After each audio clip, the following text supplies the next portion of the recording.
Hey, what's up? This is Brian Pfeiffer, the owner of BacheloretteVegas.com. And I'm standing today in front of Hakkasan Nightclub.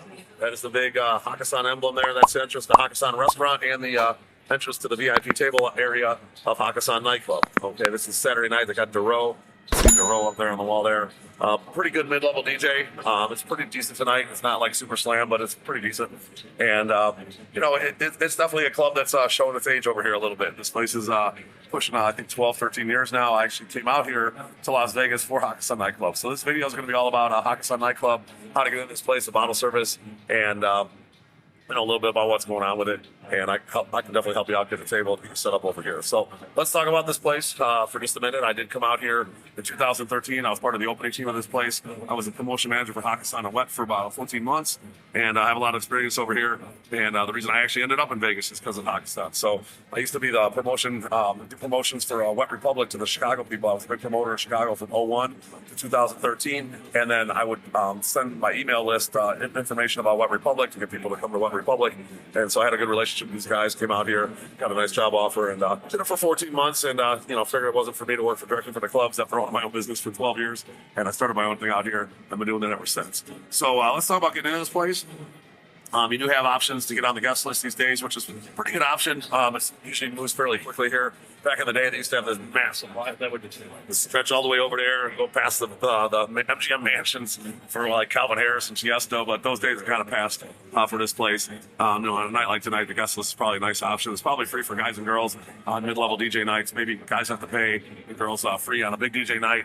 But for the most part, you can probably get in pretty quickly. Now, if you want to get tickets and you want to guarantee to get in, tickets are the option.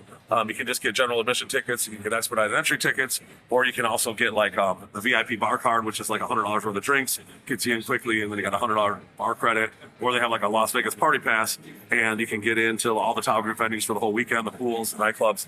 That's also a good option if you want to hit up a bunch of spots over the weekend and check out a bunch of different venues by the Tao Group. I do have a link below to buy all of the above, and then I do have a link below to get on the guest list as well. That's automated, goes out to one of the internal promoters here, and the promoter will give you the instructions on how to get in, get the guest list. I know it usually closes around 1 o'clock, and if you come earlier, it's usually a little bit quicker to get in. So just keep that in mind. Now, if you want to get in, via tables, you want to get bottle service, that's where I come in. My cell phone's above 773-459-8133. I don't mind the photo bombs from the guys that work at the door that are just screwing with me. But I can tell you all about the bottle service here at Hakkasan and all the different sections, and we'll kind of run it down and the different options. Now, I do have some bottle packages these days. If you want to get a couple bottles for a reduced price than the retail, you can be up for that. And then I also have like a 3-bottle package. It's a little bit nicer table, reduced price off the retail, and pretty good deals. Okay, this place is not brand new anymore. They're being a little aggressive to get more people in and more tables and whatnot. So let's talk about the different sections in the main room. You do have your DJ booth right in the middle. It's kind of like the big horseshoe, and right to the right and the left of the DJ, there's stage 1 through 4. Those are good tables right there on the stage. You're kind of a little bit behind the DJ, and if they have anything cooking on the top, like dancers and stuff, you really can't see that. But they are really close to the DJ. A lot of people like those tables. They're actually really big. You put groups of like 20 to 25 on those tables. I personally like stage 1 and 2 a little bit better because that's kind of like the side that's a little closer to the bathroom. 3 and 4 is not close to the bathroom, but security guy can walk you through the back and bring you to the bathroom if you need to go. So private bathrooms, one private bathroom up there for the stage 1 and 2. I think there might be 2 bathrooms up there, but stage 1 and 2, and then 3 and 4.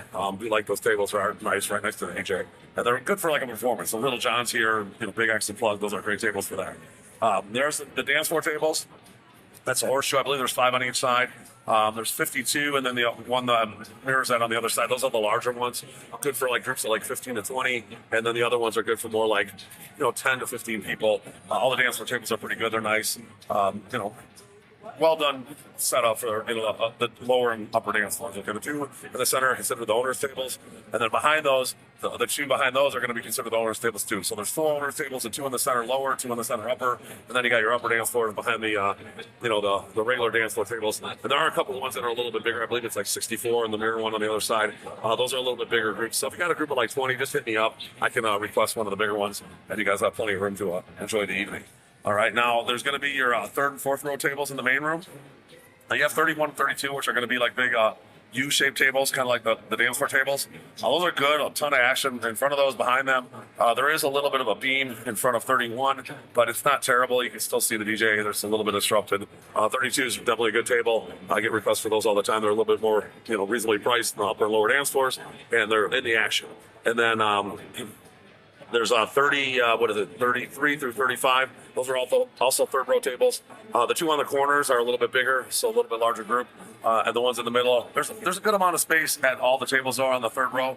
But the ones 33 to 35 have like a roped off area, so you have kind of a little bit of an area to stand and whatnot, where you don't have as big of an area to stand on 31 or 30. All right. And then behind those, there's 42A and B. Those are kind of like the fourth row tables. They're elevated. They're pretty good tables. You're kind of overlooking the third row tables. And you can see the DJ pretty clear from there. And there's a bar right behind you. So there's a lot of action up there. I actually like 42 and 42A and B. And then there's 41A and B. I call that the penalty box. But those actually aren't that bad. They're still in the main room. They're considered fourth row tables.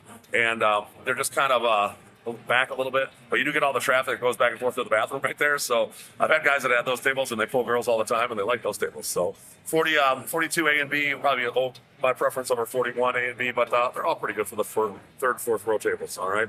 Now you got the pavilion on certain nights. It'll be open. If it's not open, they'll have the wall closed. But if it is open, you're going to have several sections of the pavilion. Same music as the main room. Originally, they kind of set it up to have like a separate club there, with a different DJ, but that really never took off. So it's just an extension of the main room, essentially. You have your front row pavilion tables, which are, there's like 4 of them there that are pretty good. They're big, like square tables, a lot of room in front of them. And, there's actually a nice vibe on those tables. You can see the DJ pretty good from there. And then the second row pavilion tables are also pretty good. There are a couple that are like tucked up a little bit behind the corner. Hit me up and help me avoid getting those if the pavilion's open. Then there's like a third row pavilion tables that are actually pretty good too. There's a nice vibe in there. They have usually a lot of action in that room, and they do a pretty good job of like piping in the music. There's an LED in there. It kind of makes you feel like you're in the main room still. And then there's going to be like your fourth row pavilion tables, which are going to be all the way along the back wall by the back bar. And those are okay too. If you got a low budget, you just want to get a table, hang out, they're okay. Okay. Now in the main room, you also have the mezzanine area. Okay. On the mezzanine, you got a couple of skyboxes on each side. There's skybox on the right and the left. Personally, they're not my favorite tables, but they're big. Okay, so if you want to get a skybox table, you got a bathroom up there, and then you also got like a huge area that you kind of have like divider. You can actually split. You can actually take out the divider and you make 2 skyboxes in one. You can have a massive area for like 30 or 40 people.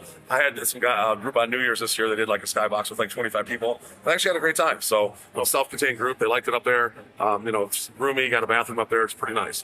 And then you got your mezzanine tables. Okay, they're kind of wrapped around all the way around the whole mezzanine along the wall. But there's a sound guy in between the skyboxes if you're looking at the DJ on the right, and the sound guy, it takes up a couple of those tables. So there's no tables there, but then there's a couple mezzanine tables, and then you got your center mezzanine tables, which are a little bit bigger in the middle, and they're directly looking down on the DJ or the artist. And then you got your mezzanine tables if you're looking at the DJ on the left. I like those a little bit better because the bar's on that side, and you get a little more action up there on the bar if you're trying to meet people. That's a little bit better setup. Okay, so those are your mezzanine options. And then you have like your third floor, okay, that's going to be called the Ling Club. Now, they really don't use the Ling Club anymore on Saturdays and Fridays or Thursdays.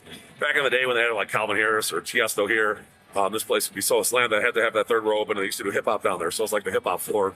But now it's only used on Wednesdays for the Sadiq Wednesday hip-hop R&B party, and it's actually pretty good on Wednesdays. They don't have the main club open on Wednesdays, but they have that third floor open. So at least they're getting some use out of it. And in that third floor, you do have some options. In the DJ is kind of the center, and then there's some dance floor tables around the DJ, and then you got some tables that are behind the DJ, and then you got some some tables that are a little bit further past the DJ down in the main room. There looks a big rectangle. There's really not a bad table in that whole room. You got a bar on each end, and then all the tables in there are like pretty well positioned to be in the action. So I don't really think there's a bad table in the Ling Club. And if you guys are definitely want to check that out, I think that club in any other city, like we put that club, the Ling Club in Chicago, it would be awesome. Okay, but unfortunately, you're competing with Omnia and Zook and Live and XS, and the Ling Club's kind of subpar compared to those main rooms, if you will. So, if you want to come here on Wednesdays, we know those bottle packages available. Minimums are low, 1,500 to 1K minimum. It's pretty nice setup, good party, nice R&B party in there. DJ Franzen's usually there. It's a good time. So, they also have another room on the third floor called the Ling Lounge. Okay, now I've rented the Ling Lounge out before for like a corporate group. I've done some work with Cisco and whatnot, and they had like a private event in there, and it's cool, a nice little vibe in there. I have a nice, pretty large bar, some cool seating. A DJ tucked away in the corner, and it's a nice vibe there. It's just nice lighting, and it's good energy. It's not too loud in there. But unfortunately, unless you have like a private event, you never really see the Ling Lounge anymore. It's never going to be open. So the Ling Lounge will only be used for like corporate events nowadays. If you want to check that out, just hit me up, and we can book a corporate event for you guys over there. It's not too expensive to book a corporate event there, just because they don't really have any use for that room anymore. So I can usually get a pretty good rate on that. So just let me know. Now, as far as coming to this place, if you do want to get a table or you like to do a package, we offer packages. We have over 1,000 packages in our package system going live on our websites this month. And we're going to offer, we have tons of guys and girls packages. The girls, typically, you're going to find like a dinner, men's show, maybe, a reasonably priced table here or just guest list entry here. Guys, we could do like, a really nice table here. We could do like a strip club. We could do Top Golf. We could do ATV shooting. Whatever the guys like to do when they come out here for Vegas, we have different packages for that. And we can customize and mix and match everything. So keep in mind, if you want to check out the link below, see what our different packages are. And like I said, we can see something like in this package and something like in that package. We can just put them together and make your own custom package. But if you want to ask me any questions or you have any questions about Las Vegas in general, just hit up my cell at 773-459-8133. That's my cell phone. I'm a wealth of knowledge. I've been through this business for 25 years, helped open this place, so know just about everything there is to know about Hakkasan. And hopefully we can keep this place going. It's kind of one of the places that's on my watch list, because I don't think they're making all that much money here as a venue. So hopefully they get past this little economic downturn we're in right now and continue to rock this place out for years to come with good talent DJs, because this place is a really good club when they have a good DJ in here. It's actually a lot of fun. I've seen just about every major artist in here one time, many times. I've seen Tiesto and Calvin Harris and, one of Lesso's here, or, one of their other big hitters like a Zed or something. You can actually have a really nice night here. So let me know. I'm looking forward to helping plan your trip out here in Las Vegas. I'm Brian Pfeiffer, signing out here from the MGM Grand at Hakkasan Nightclub and Hakkasan Restaurant. By the way, if you're looking for dinner reservations, I can book them over at Hakkasan Restaurant. You can set up over there. It's great food and a very nice restaurant as well. And I'm looking forward to working with you out here in Las Vegas. Let's talk soon. Goodbye.